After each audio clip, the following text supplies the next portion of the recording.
Okay, greetings everyone.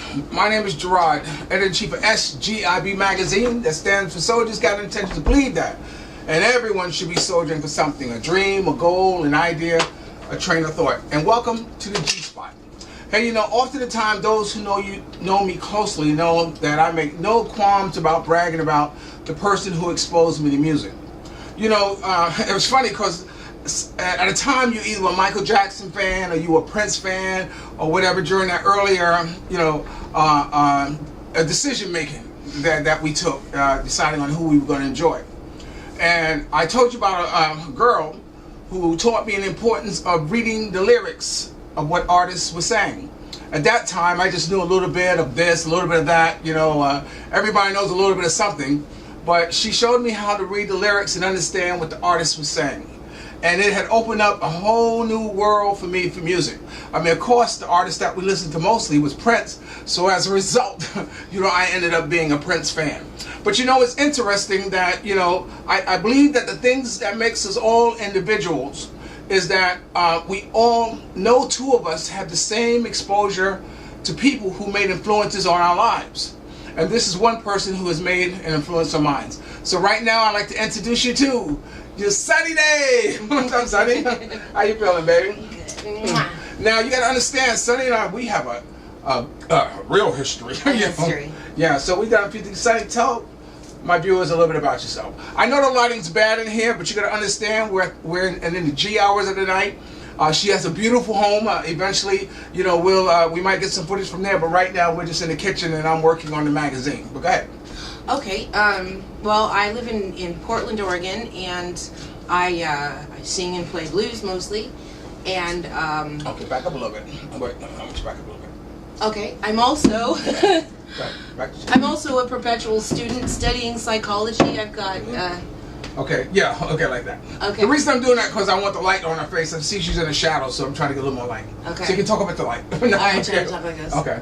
So yes, I'm a student. I'm always a student. I'm almost finished with a PhD in clinical psychology, and decided to take another master's instead before I finished the doctorate. But I never stopped playing music. Okay. You know, I remember, Sunny, when we first got together. This was like in the '80s or so, and how she had a keyboard and she was always playing and always singing, and it really does my heart good to see someone who I was exposed to at an early point in time in their development, and then eventually see them as they reach their development stage. Of course, you're still growing. Yeah. So, what's the music scene here, bro? Like, tell me about the music scene here in Vancouver and Portland. Well, you know, Portland is known for their blues. They are. It's like, you know how 30 became the new 29, or the new 21, and then 40 became the new 30, and then every color for the last 10 years has been the new black, and Portland has been the new Chicago for about 15 years. So we've got a really strong blues scene out here. We like our coffee, our microbrews, and our blues. Okay. You know, when I showed you some of my pictures of the Godfather Soul, Mr. James Brown, and you saw the guitar player, and I was like, I was shocked to find out that he lives in Portland and he's on your Facebook, because yes, he I does. would like to contact him. Yes, and we're going to hunt that guy down. We're going to find him. Okay, great. Okay, so like I said, I'm here in Vancouver laying out the magazine. But Sunny, you tell me about a song. Yes, back when you and I were together, and we were young and foolish and extremely attractive. Some things never change. I thought I was a poet. I found out I was not. I was a terrible poet, but I was a songwriter, and bad poems often make good songs.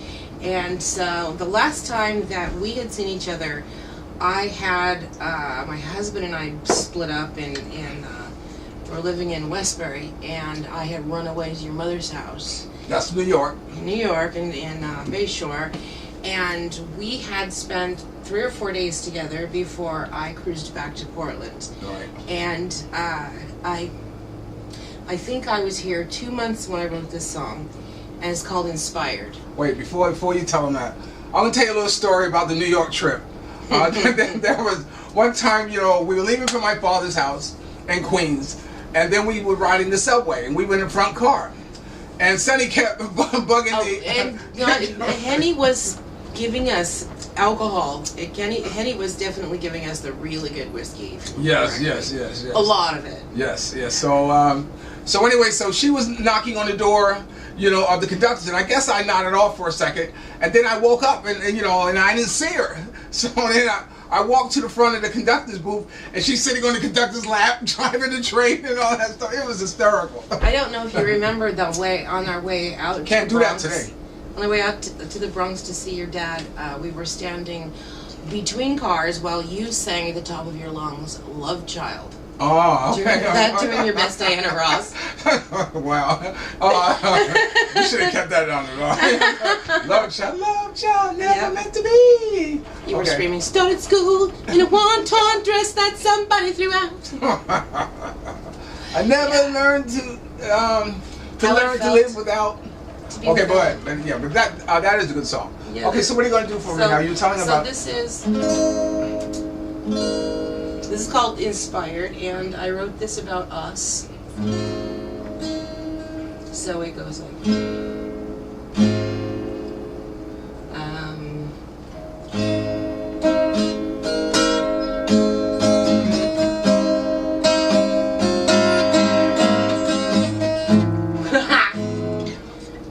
There it is.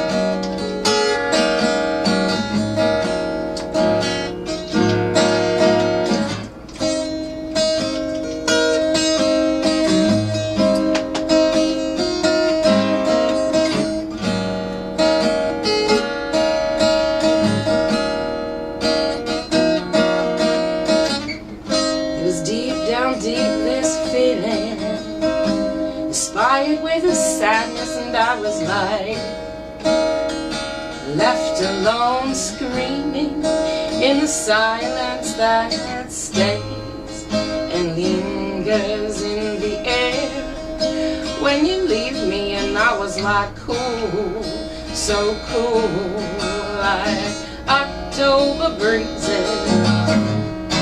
And baby, we were inspired. We were dirty desire, temptation strong like heaven's fire. We were inspired. By all rights, you're a poet, an artist by nature. I was the novel you opened in the middle.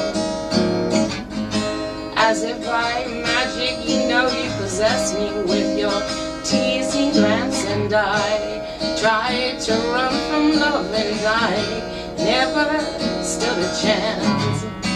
'Cause baby, we were inspired. We were some dirty desire, temptation wrong like heaven's fire.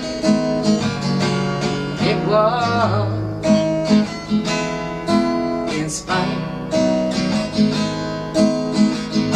From February snow to April rain, they could not contain us, 'cause we'd make love anywhere. We didn't care to shock their conscious mind. We created enough they could not define or capture in a few lines of repose. Rap poetic over me, your rhapsody, baby. We were inspired. Wow, thanks, Sonny. Okay, this is Gerard, your host at the G Spot. Is there anything you want to say before we end it? No, I haven't played this song in a long time, and I was learning to play it again while I was so nice. I feel wow. I don't know how it feels to actually be inspiring music. Okay, so remember, dreams are nothing more than plans awaiting action. Never disrespect the elderly, and always pull someone up. And sometimes you're the only one who can see your vision. And the best revenge in life is to live good. I'm Living Good, being hosted by Sunny Day here in Vancouver, Washington. You can reach me at 631 I'm sorry, 347-882-0847. Or you can email me at S as in Sam, G as in George, I as in India, B as in Bravo Magazine. That's SGIB Magazine. Alright, I'll talk to you later. And remember, if you haven't got a goal, a dream, or anything like that, get as much as you can, as fast as you can, and go home. I'll talk to you later. Peace.